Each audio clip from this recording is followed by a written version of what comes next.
Oh,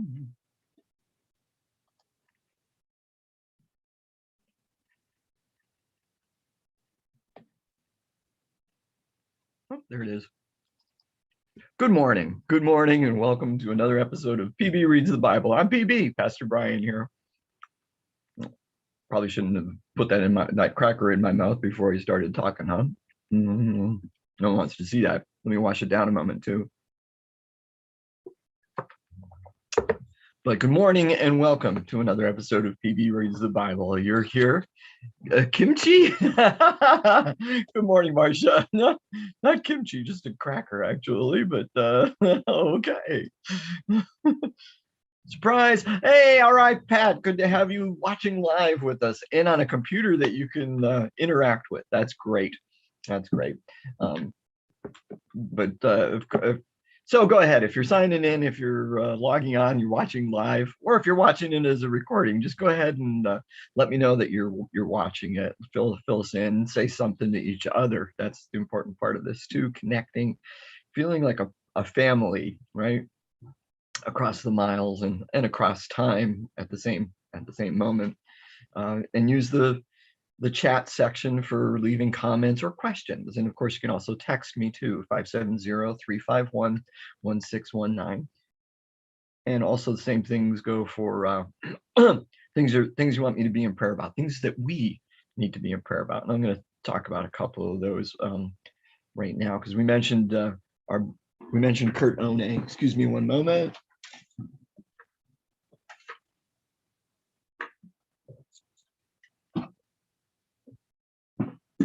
I was hearing an echo. It was me coming through a speaker, so I needed to shut the speaker off. Mentioned Kurt One, and just a little update. He is still in ICU. He's kind of stabilized, not really doing any better, but not doing any worse. So right now it's a little bit of a waiting game, waiting to see what happens next. But so I would ask that you keep Kurt in your prayers.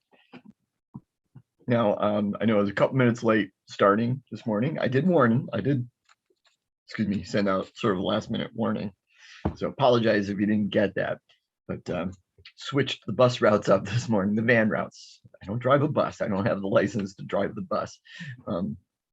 They keep asking me, saying, you sure you don't want to go get the license? I don't know. I think I need SPRC approval for doing that. But we got a larger van, and checking in, watching later on a day off date with a lovely lady. Ooh, Karen. So Ronnie's going to be watching later on. But good morning, Ron. Have a wonderful day, and have a wonderful date with Karen. Have a wonderful date with Karen. That sounds lovely. I got a couple messages I'll have to look at. But they can wait. I was driving, I'm sure, when they sent those messages out. Good morning, Marilyn. Good to see you. And hey, Cindy. Cindy and or John, not sure who's watching. All I see is B. Okay, the kids probably love you. I don't know. I think they do. I get along with that age group pretty well. You get up into the teenage, maybe not so much, but the littler ones and grade schoolers, maybe they see me as having the same kind of level of maturity. I don't know. We got a couple of them like telling me jokes, especially one. I walked in this morning and she was there. She's usually only a PM, a pickup, but she was there this morning as well. And she welcomes me in the hallway, and she's got these bright eyes, and she asks me this. She says, "What does a cow put on its sandwich?" And I said, "I don't know. What does a cow put on its sandwich?" And she said, "Moosturd." Yeah, anyway. Okay, it's John. Good morning, John. Good morning, John. And good morning, Cheryl. So, but they love the new van, it's a little bit larger van that we're borrowing or renting. We're not sure what, actually, from a local dealership for a few weeks to help us out and make things easier. And so as a result, we had to switch up those routes, and it was I got the longer routes. probably going to be a regular thing. So bear with me for the next couple weeks if we're a few minutes late getting started in the morning. All right. And now it's 9 after 9. 1 after 9:09. 9:09. That was a song by the Beatles. Anyway, we're going to jump in to our reading today. Today is episode 14 on Matthew. It's our journey through Matthew. And we're going to pick up here from chapter 14. And again, I know I said this not before, not only through this, but through other biblical books that we've gone through. The chapter divisions sometimes make us separate stories from one another when there's actually the author had a connection in mind. And so we can't forget what happened at the end of chapter 13 as we moved into chapter 14. Chapter 13 ends with Jesus being rejected by his hometown. They found offense at him. They found offense at him in spite of everything they had heard and seen. Okay. And there, I said that the reason for that, especially the use of the word offense, ties back earlier and relates to the idea that they don't recognize Jesus as Messiah because he's not acting in their view of a Messiah, Matthew is also, and we'll see it especially in as we move into chapter 14, connecting back to the Hebrew prophets, the prophets of old. Jesus is considered to be a prophet, but more than a prophet is how Scripture usually refers to him. Yes, a prophet, but more than just that. We would agree with that. He had prophetic speech. So he carries on that line. And the thing with many Hebrew prophets is they were rejected by their own. They were rejected by their own, especially by Israel. And yet sometimes, if not often, accepted and praised by others. And so we see Jesus falling into this image. And so it ties into the prophet and to a suffering servant prophethood. Okay, so now we're connecting that into chapter 14.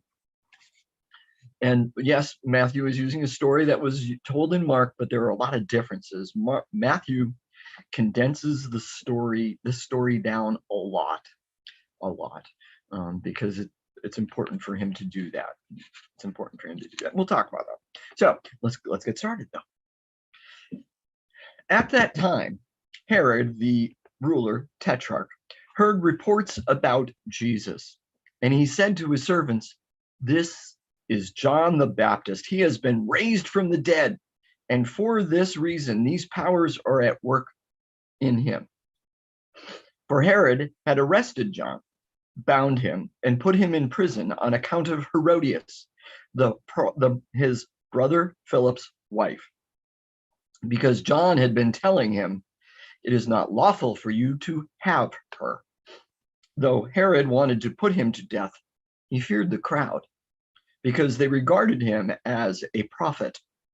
But when Herod's birthday came, the daughter of Herodias danced before the company, and she pleased Herod so much that he promised on oath to grant her whatever she might ask. Prompted by her mother, she said, "Give me the head of John the Baptist here on a platter." The king was grieved, yet out of regard for his oaths and for the guests, he commanded it to be given. He sent and had John beheaded in the prison. The head was brought on a platter and given to the girl, who brought it to her mother. His disciples came and took the body and buried it. Then they went and told Jesus. Okay, pause. I'm going to pause because it's the end of that part of this story anyway. Matthew's is a shorter version of Mark's. Mark goes a different direction because Mark wants to make different points and stuff like that. Mark has, and so we need to look at the differences in order to find out what the point is for Matthew. Why is he sharing this story, and why is he sharing it in this particular way? Mark has Herod very concerned and upset by John. And in fact, actually likes John. In Mark, Herod likes John. It is Herodias that convinces him to arrest John, and then Herodias convinces him to kill John. Matthew tells it completely differently. Matthew says that Herod is the one who arrested him. Never does Matthew say that Herod, liked John, wanted to hear from John, or even that he was afraid of John. He just arrested him, and he was looking for a way to kill John, but he was afraid of the crowds. Then we get into the little bit of subterfuge and Herodias arranging for John's execution, kind of putting Herod in a place where he had to do it. And Matthew does say he was grieved, but don't think he was grieved because he liked John. It's more likely that he was grieved because it wasn't his plan to kill him at that time, and he was still worried about the crowds. He was very worried about the crowds. So Matthew tells the story differently, and why? Well, first of all, we can see connections to Old Testament prophets. We can see connections to Old Testament prophets. In particular, we can see connections to the Old Testament story of King Ahab, Queen Jezebel, and the prophet Elijah. Okay, we can see that connection, which is in 1 Kings somewhere. We can see the correlation, the prophet and the king and the king's wife, and everything that takes place between them. So this is an echo of that. It's kind of it's probably Matthew's way of saying that's how things usually go. The prophet, especially speaking truth to power, ends up suffering for it. And so we see those connections. We also see this as a precursor and a parallel. We see John as a precursor and a parallel to what happens to Jesus. The similarities are definitely there, the being arrested and everything. But why doesn't Herod want to kill John? Herod wants to kill John, but doesn't because he's afraid of the crowds. Matthew uses that same expression for the religious leaders wanting to kill Jesus, but being afraid of the crowds. Neither of them are, afraid of God. Neither of them saying, well, we shouldn't do that. They're afraid of the crowds. And in particular here says, regarding John, Matthew says, because the people considered him to be a prophet. And we see with Jesus that the crowds consider him to be even more than a prophet. And so everybody's afraid to try to kill him, even though they want to do it. Now, pop culture and our imaginations fill in a lot of blanks and add to things. You get Salome and the dance of the seven veils and all that. Matthew doesn't share that at all. Those things aren't there in the scriptural story. She's not named. The daughter of Herodias is not named. Other places we say it's Salome, and they did have a daughter, Salome. I believe she did have a daughter, Salome, but we've added that name to this story, so we don't know for sure. And nowhere does it say that she danced lasciviously or used veils and stripped or did a striptease or whatever you want to call it, a fan dance. She danced. That's all we know. So why did we feel the need to make that part of the story? Perhaps to put more blame on the women in the story and less on Herod. Maybe to make Herod seem even weaker, that he was so easily moved by Herodias and Salome, if that was who it was. Okay. And I should have said too, his initial response there in 14:2 says that he has been raised from the dead. So we can see that the idea of a resurrection, of people coming back to life, is starting to be prevalent, is out there. Early theology for Judaism did not exist. We talked about that when we talked about Daniel, that was like the first real reference in Scripture, and the only reference in the Old Testament to resurrection. But some of the stuff that's out there that's called Deuteronomical. I finally spit it out. Deuteronomical, often referred to as the apocryphal writings, and part of the Apocrypha, such as Baruch and Esdras and the Maccabees and those kind of things. Resurrection comes out a little bit more, and in other writings that aren't scriptural or even close to scriptural. So the idea is getting out there, and it's beyond just Jewish. It's beyond just Jewish, because Herod really isn't Jewish, and he's Mark calls him king. Matthew is very specific and uses the Greek word tetrarch, which is translated as ruler, but it's really a puppet ruler. He really has virtually no power. He's got some powers in his region, but nowhere near what a king or anything would have, because Caesar is the only one that has power.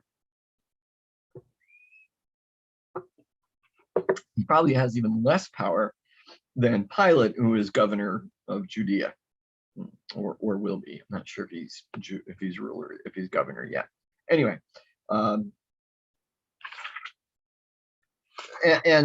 so what did John mean?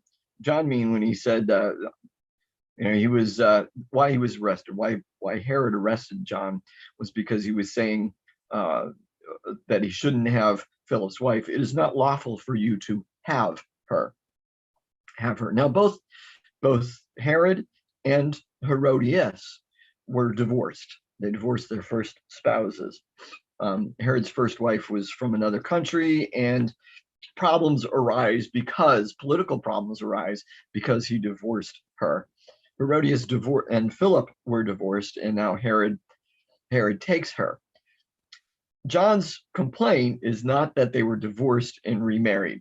John's complaint is regarding, because there were allowances in the law. That's not unlawful for them to have done that. They did it the right way, apparently. But John's real complaint is the fact that they were too closely related. You're not supposed to take your brother's wife as your own wife. And so he says you shouldn't have her. She shouldn't be your possession because she was your brother's. Okay, so that, just so we were clear on what their problem was. It wasn't the fact that they were divorced and remarried. It's the fact that they were too closely related to be married. And this whole scene is a flashback. Matthew, at this point, timeline really doesn't mean anything for Matthew. It does start off with what was that one? At that time. At that time. It starts off with at that time. So at the time of Jesus being rejected in Capernaum, Herod's hearing about her. Herod Antipas is hearing about him, and then goes into this story. And this is a flashback. It's a flashback because John's already been dead. He said, it's John come back to life. And now the timeline gets a little confusing going into the next scene, because the next scene says, now when Jesus heard this, presumably when he heard about John's execution, so this is still a flashback, or maybe he heard about Herod. I don't know. Matthew's a little vague on that, because for him at this point, neither time nor place are all that important. Time and place are pretty important throughout most of Matthew, but not here for whatever reason. Chapter 14, he's not as concerned with time and place. In fact, in the upcoming sections, he has the sun setting twice on the same day. Okay, so the timeline doesn't mean all that much to him. He's not concerned about chronology. He's also very vague about where things are taking place, because the specifics aren't as important for him, because his reason for telling the stories are much different than that. So let's continue then.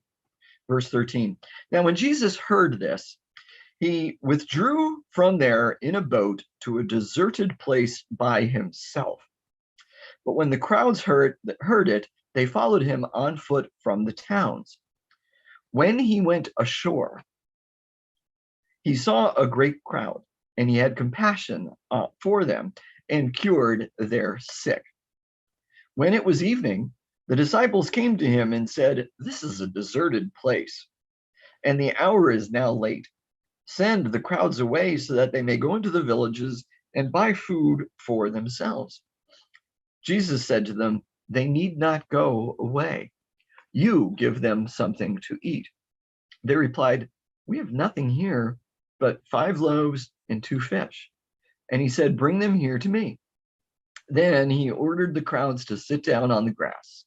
Taking the 5 loaves and the 2 fish, he looked up to heaven, blessed and broke the loaves, and gave them to the disciples, and the disciples gave them to the crowds. And all ate and were filled, and they took up what was left over of the broken pieces, 12 baskets full. And those who ate were about 5,000 men, besides women and children. Pause. So, story very familiar to many of you, I'm sure. Been told so many times. And how do you find something new to talk about? I think we still can. I think we still can. Part of what we can discover is by looking at the differences, because again, this story is different than Mark's version. Now, this is the only miracle that is recorded in all 4 Gospels. Okay, there is this mass feeding in all 4 Gospels. It's not unusual for things to occur in 3 out of the 4, Matthew, Mark, and Luke.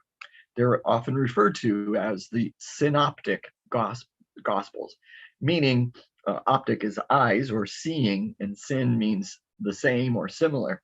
So seen through the same eyes. The Gospels are very similar, and they're told in similar patterns, and they tell many of the same stories. So they're called synoptic Gospels. John's is mostly very different, very different. Even when he tells the same stories, he tells them in vastly different ways. This is the only miracle story that all 4 tell, and very similarly. So even John comes in on this one, but there still are differences. Again, Matthew shrinks the story, which is unusual. If you're retelling the story, usually you would make it longer, right? But because Matthew is telling it for a different purpose. Mark goes into more detail, comparing, using words that remind and recollect the wilderness journey of ancient Israel and them being fed by manna. And we can still see some of those elements in this one, but it's not as pronounced.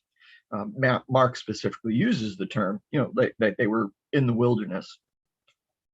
And Mark also has like sort of the disbelieving disciples. Where are we going to get this? They're more pronounced, and they're asking the question, where are we going to get the food? Where are we getting enough food to feed them? Matthew doesn't have that in here. Matthew doesn't have that in here. Because he's shrinking the story, but because he's telling it for a different purpose. But you can still see those things, and the idea of manna coming. Now, Matthew in particular, I'm not sure about Mark, I'd have to go reread that story. Matthew mentions the 5 loaves and the 2 fish there in verse 17, and then you don't hear about the fish again. I'm sorry, in verse 19, it says taking the 5 loaves and the 2 fish, but then all it ever mentions after that is bread. All it mentions after that is bread. He says he looked up to heaven. He took the 5 loaves and the 2 fish. He looked up to heaven and blessed and broke the loaves. Doesn't say anything about the fish after that. And I think Mark does the same thing, but for Mark, it's because of pushing on that manna. For Matthew, this story here, yes, connects to the wilderness journey of the Israelites and to the manna from heaven, but it also serves as a precursor, a foreshadowing, if you will, of Jesus's Last Supper with his disciples.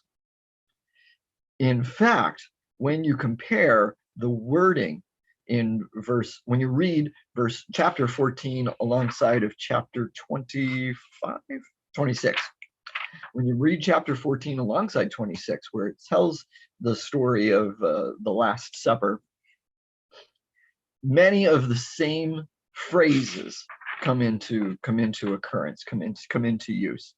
For instance, 14:15, when it was evening. 26:20, when it was evening. Exact same words. 14:19, sit down. 26:20, took his place. 14:19, taking the 5 loaves. 26:26, took a loaf of bread. And blessed. And after blessing it, broke the loaves and broke it, gave it to the disciples. Oh, I'm sorry. Broke the loaves and gave them to the disciples. Broke it, gave it to the disciples. Ate, eat, all. So many of the same words in the same order appear in both chapters 14 and chapter 26, telling the feeding of the many, the multitude, and feeding the disciples in the Last Supper. So Matthew was very, very particular in his choice of words and how he was telling this story. Of course, all 4 Gospels end the story with the leftovers and the disciples collecting the leftovers. Why, or what is that important? We get sidetracked. We think that it's, some sort of it's quite simply, it is to show the magnitude of the miracle, and here to separate it from the story of the feeding of the Israelites in the wilderness. Because unlike the manna that the Israelites fed on then, which could not be kept for the next day, you could not preserve any, you couldn't save it. You had to eat it right then and there and be done with it. Here, there was leftovers that could be saved and shared. Okay? So there's one of the differences. And another difference is Mark uses a specific Greek word when he says 5,000.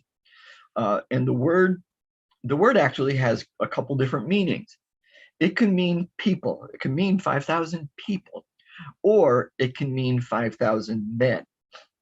Most Bible scholars believe that Mark intended it to be used as 5,000 people, but Matthew changes it to mean 5,000 men, and then adds on that phrase, not counting women and children.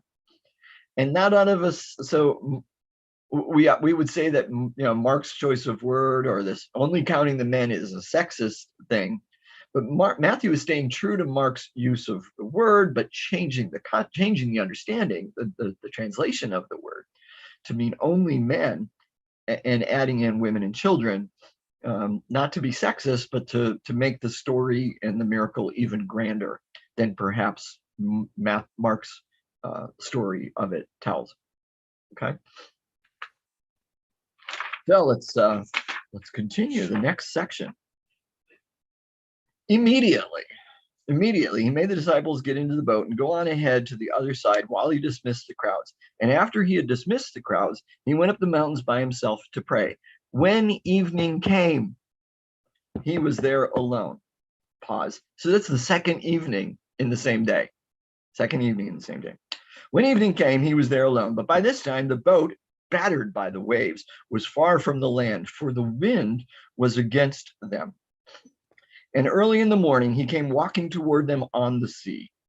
But when the disciples saw him walking on the sea, they were terrified, saying, "It is a ghost!" And they cried out in fear. But immediately Jesus spoke to them and said, "Take heart, it is I. Do not be afraid." Peter answered him, "Lord, if it is you, command me to come to you on the water." He said, "Come." So Peter got out of the boat, started walking on the water, and came toward Jesus. But when he noticed the strong wind, he became frightened and beginning to sink, he cried out, "Lord, save me." Jesus immediately reached out his hand and caught him, saying, "You of little faith, why did you doubt?" When they got into the boat, the wind ceased, and those in the boat worshiped him, saying, "Truly you are the Son of God." When they had crossed over, they came to land at Gennesaret. After the people of that place recognized him, they sent word throughout the region and brought all who were sick to him and begged him that they might touch even the fringe of his cloak, and all who touched it were healed. Excuse me one moment. I did want to look at something.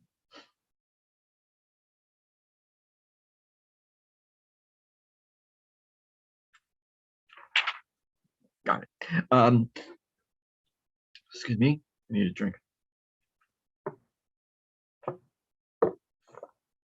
Getting a little cold. Gonna have to warm that up too. So this is the second time that we have the disciples in a boat with a storm coming up. And yeah, you've probably heard lots of times, oh, that's a common occurrence on the Sea of Galilee. Storms can come up very quickly. Yeah, that's all that stuff is true.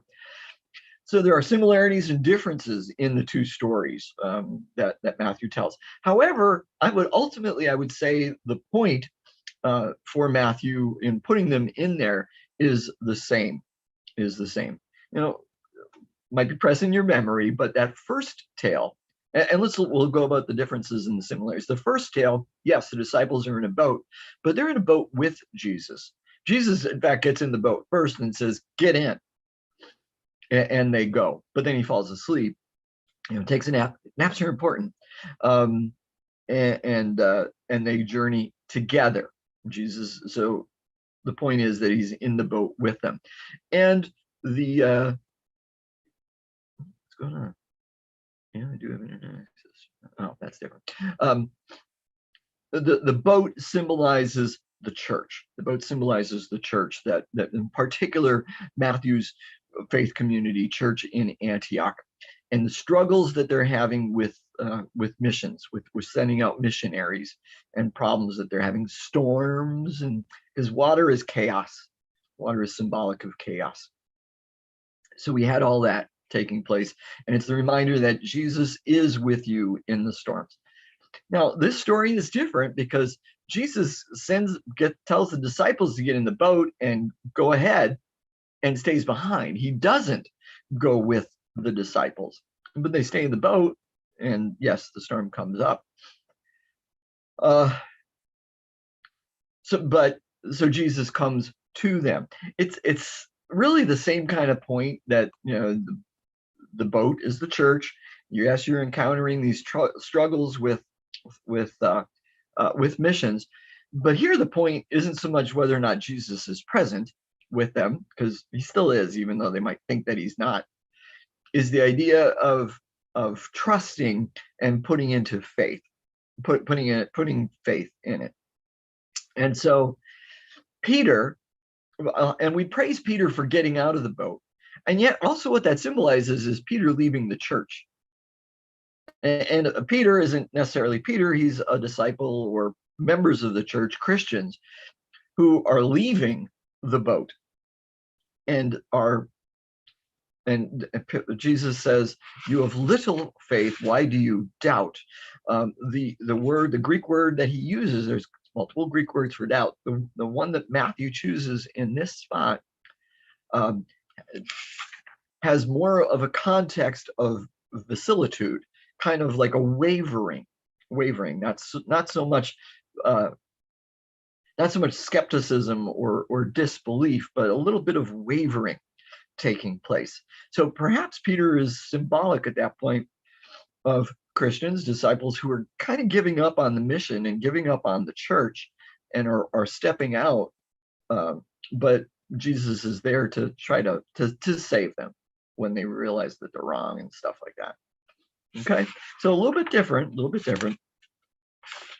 And then we get more So now Matthew finally gets more specific with location, and he's crossed over to the other shore, the other side of the lake, to land at Gennesaret. Um, and the people recognize him, and he does a whole bunch of healings. Again, tying back into, let us remember how chapter 13 ended and versus how chapter 14 ends, because they bookend everything. Chapter 13 ends with Jesus being rejected in Capernaum and being unable to do any healings and miracles. Other ones say only a few, but Matthew doesn't even give that. He just says he was unable to do miracles because of their unbelief. Versus the end of 14, when Jesus is in a different place, in fact, in a Gentile territory, he is able to do all kind of healings to anybody who even touches his cloak, because their belief. They recognized him, they saw him, they brought people. Matthew is not saying that they are disciples. Matthew is not saying that they are, Christian, that they are becoming followers and truly seeing him as the Messiah, the Son of God, but they have enough belief in his power that they think that he can heal them, and he does. Interesting stuff. So we see that bookend. All right, that's it for today, folks. That's into chapter 14. We'll be back tomorrow with chapter 15. And tomorrow's Thursday, so tomorrow will be the last one for the week. And then we'll be back at it on Monday morning. All right. And again, excuse me, if I'm not on exactly at 9 o'clock, just bear with me and be on a few minutes later. All right, my friends. Again, I pray that this has been beneficial to you, that God has spoken to you in some way through something we've said, something we've read together. As you go about your days, keep those eyes and ears, physical and spiritual, open to what God is doing in your life and in the lives of those around you. When you see it, when you hear it, say, "Thank you, Papa," and then tell somebody about it. Until we meet again, until tomorrow, be blessed, my friends, be blessed.